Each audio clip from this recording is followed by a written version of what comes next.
സുമന്തർ തിരിച്ച് അയോധ്യയിലെത്തി. മോഹാലസ്യത്തിൽ നിന്നും ഉണർന്ന ദശരഥൻ സുമന്തറിനോട് രാമൻ എവിടെയാണെന്ന് ചോദിച്ചു.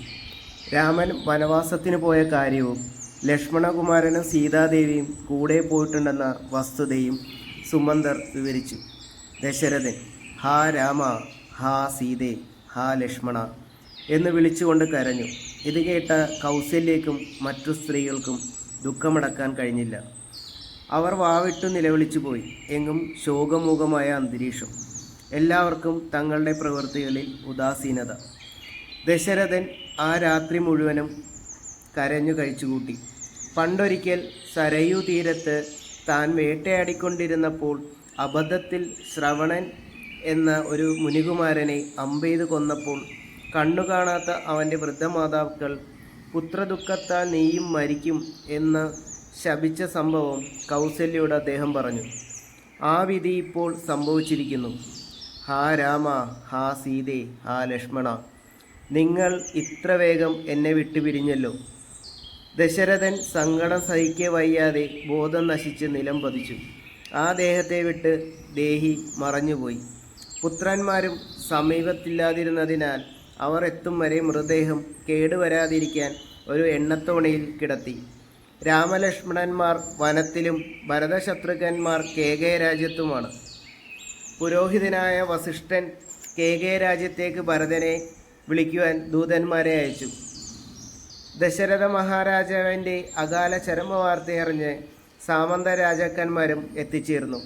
ശ്രീരാമൻ വനവാസത്തിന് പോയതും ദശരഥൻ ഇഹലോകവാസം വെടിഞ്ഞതുമായ കാര്യങ്ങൾ വസിഷ്ഠ നിർദ്ദേശപ്രകാരം ഭരതനെ അറിയിച്ചിരുന്നില്ല.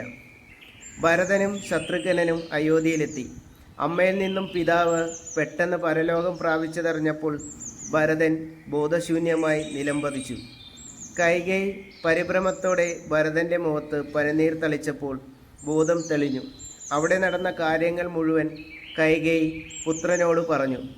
സന്തോഷത്തോടെ തലോടിക്കൊണ്ടിരുന്ന അമ്മയുടെ കൈകൾ തട്ടിത്തെറിപ്പിച്ചുകൊണ്ട് ഭരതൻ കോബ്രാകാന്തനായി ഗർജിച്ചു. കൈകയെ ക്രൂരവാക്കുകളാൽ ശകാരിച്ചു. ഭരതൻ കൗസല്യദേവിയുടെ സമീപം ചെന്ന് തനിക്ക് രാമനെ കാട്ടിലേക്ക് അയച്ച ഈ മഹാപാപത്തിൽ പങ്കില്ലെന്നും അതിനെക്കുറിച്ച് അറിവുണ്ടായിരുന്നില്ലെന്നും പറഞ്ഞു. ഭരതൻ വസിഷ്ഠ മഹർഷിയെ ചെന്ന് കണ്ടു. ഭരതനെ മഹർഷി ഒരുവിധം സമാധാനപ്പെടുത്തി. വസിഷ്ഠ നിർദ്ദേശപ്രകാരം ദശരഥൻ്റെ മൃതശരീരം സരയൂ തീരത്ത് സംസ്കരിക്കുകയും പൃഥുകർമ്മങ്ങൾ നടത്തുകയും ചെയ്തു. സഭാമധ്യത്തിൽ വെച്ച് തുടർന്ന് രാജാവായി രാജ്യം ഭരിക്കണമെന്ന് വസിഷ്ഠനും മന്ത്രിമാരും മറ്റും ഭരതനോട് ആവശ്യപ്പെട്ടു. എന്നാൽ ജ്യേഷ്ഠനുള്ളപ്പോൾ അനുജൻ രാജാവാവുന്നത് ശരിയല്ലെന്നും രാമൻ തന്നെയാണ് അയോധ്യയുടെ രാജാവെന്നും രാമലക്ഷ്മണന്മാരെ കൂട്ടിക്കൊണ്ടുവരുവാൻ നാളെ പോകാമെന്നും ഭരതൻ പറഞ്ഞു. പിറ്റേന്ന് ഭരതശത്രുഘ്നന്മാർ മന്ത്രിമാരോടും മാതാക്കന്മാരോടും പുരോഹിതന്മാരോടും കാട് വെട്ടിത്തെളിക്കുന്നവനുമുള്ള സൈന്യങ്ങളോടും കൂടി ഒരു മഹാഘോഷയാത്ര പോലെ ദണ്ഡകവനത്തിലേക്ക് യാത്രയാരംഭിച്ചു. വഴിമധ്യേ ഗുഹനെയും കാണുകയുണ്ടായി. ഗുഹൻ്റെ സൽക്കാരവും സ്വീകരിച്ചു. പിന്നീട് ഭരദ്വാജനും സൽക്കരിക്കുകയുണ്ടായി. ഒടുവിൽ ഗംഗാതീരത്തുള്ള രാമനും സീതയും കിടന്നുറങ്ങിയതും വിശ്രമിച്ചതുമായ ഓടൽ വൃക്ഷച്ചുവട്ടിലെത്തിയപ്പോൾ ഭരതൻ കരഞ്ഞുപോയി. ഗംഗയും കടന്ന് മഹർഷിമാരോട് വഴി ചോദിച്ചറിഞ്ഞ അവർ ചിത്രകൂടത്തിലെത്തി. ശ്രീരാമനെ കണ്ട ഭരതനും ശത്രുഘ്നനും രാമപാദങ്ങളിൽ വീണ് നമസ്കരിച്ചു. രാമൻ അമ്മ കൗസല്യയെയും കൈകേയി, സുമിത്ര എന്നിവരെയും വണങ്ങി. പിതാവിൻ്റെ ചരമത്തെപ്പറ്റി ഭരതൻ അറിയിച്ചപ്പോൾ രാമലക്ഷ്മണന്മാരും സീതയും അതീവ ദുഃഖിതരായി. 4 മക്കൾ ഉണ്ടായിട്ടും ഒരാൾ പോലും അടുക്കലില്ലാതെ അച്ഛൻ മരിച്ചു പോയതിനെക്കുറിച്ച് ഓർത്തപ്പോൾ 4 പേരും വിങ്ങിപ്പൊട്ടിക്കരഞ്ഞു. എല്ലാവരും ഗംഗയിൽ സ്നാനം ചെയ്തു. രാമൻ ലക്ഷ്മണന്മാർ പൃഥുക്കൾക്ക് ദർപ്പണം നടത്തി ദശരഥന് പിണ്ടവും വെച്ചു. അന്ന് എല്ലാവർക്കും ഉപവാസമായിരുന്നു. തൻ്റെ അമ്മ ചെയ്തത് മുഴുവൻ തെറ്റും പാപവുമായിരുന്നെന്നും ജ്യേഷ്ഠനുള്ളപ്പോൾ അനുജൻ രാജാവാവുന്നത് ഒരിക്കലും നീതിയല്ലെന്നും പറഞ്ഞ് ഉടനെ അയോധ്യയ്ക്ക് മടങ്ങി രാജ്യഭാരം ഉൾക്കൊള്ളാൻ ഭരതൻ വിനീതമായി അപേക്ഷിച്ചു. 14 കൊല്ലം കഴിയാതെ താൻ അയോധ്യയ്ക്ക് മടങ്ങുന്നത് സത്യവിരുദ്ധമാണെന്ന് രാമൻ പറഞ്ഞു.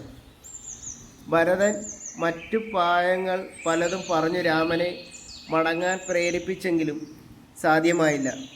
ഒടുവിൽ ശ്രീരാമൻ്റെ പാതകങ്ങൾ ആവശ്യപ്പെട്ടു ഭരതൻ. അവ ശ്രീരാമൻ്റെ പേരിൽ താൻ ഭരിക്കുന്നത് ഓർമ്മപ്പെടുത്താനായിരുന്നു.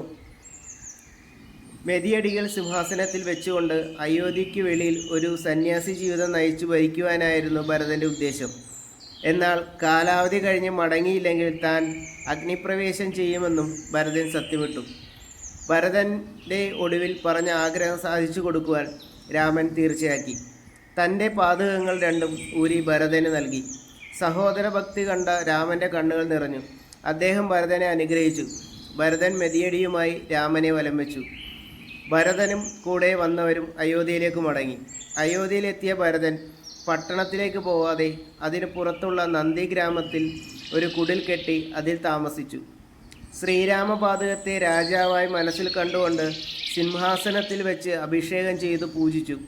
ജടാവൽക്കങ്ങൾ ധരിച്ച ഭരതൻ ബ്രഹ്മചാര്യാനിഷ്ഠയോടെ ജ്യേഷ്ഠന് വേണ്ടി രാജ്യം പാലിക്കാൻ തുടങ്ങി. മരവൂരി ധരിച്ച് കായും കിഴങ്ങും ഭക്ഷിച്ച ഭരതനോടൊപ്പം ശത്രുഘ്നനും കഴിഞ്ഞു വന്നു.